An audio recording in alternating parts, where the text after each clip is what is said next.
One of the things that you are sometimes fantastically entertainingly wrong about, here we go, is that in a really cheesy way, I know quite a lot of people that you talk about sometimes. I've met them, they're not in my speed dial list, but I know them, I've worked with them.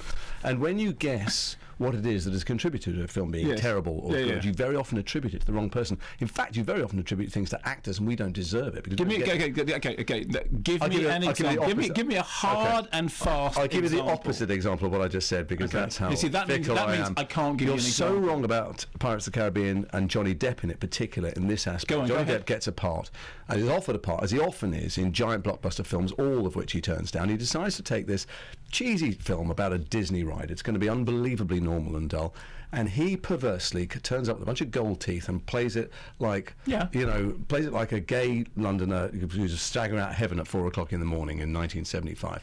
And the studio go ballistic. They beg him not to do it, and he says, "Fire me or put up with it." And he's the guy that elevates this film from being a film for the family to this huge juggernaut, and that's why he doesn't deserve props to Sweeney Todd. He deserves his props and his Oscar nomination for that film. Excuse me. And firing back. This is great, because I'm feeling I'm having my work done for me by the Golden Globe nominated. No, excuse me. Here's how this happened. Non-Golden Globe attending. The person that I cite in that is Gore Verbinski. Now, two things. Firstly, the studio were right.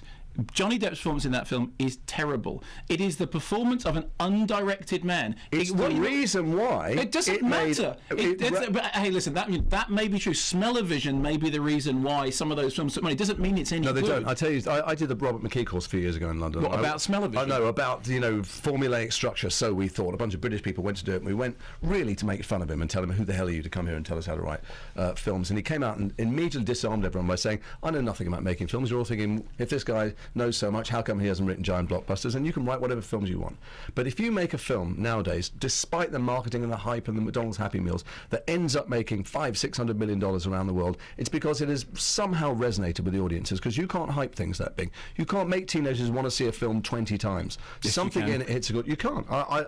There aren't films that are that successful without somehow hitting a chord. It might be a chord we don't like. It might be something misogynistic. It might be something violent about mob rule. Some kind of revenge fancy, but nonetheless, something about what he did in Pirates of the Caribbean elevated it from what their projections were to something 10 times bigger and turned it into a global franchise. And it's his performance alone. Something about what he did. Something about what he did resonate. It resonated with the increasingly stupid gene which is taking over the world. What Johnny Depp did was, and I stand completely uncorrected on this, he dreamt up that performance. He came on set. Gore Verbinski went, "What? It's Johnny Depp." Fine. The studio then may have said, "You're not doing that." Gore Verbinski, take your teeth out. Gore Verbinski would never once have said to Johnny Depp, "Johnny, stop doing that," because Gore Verbinski couldn't direct traffic.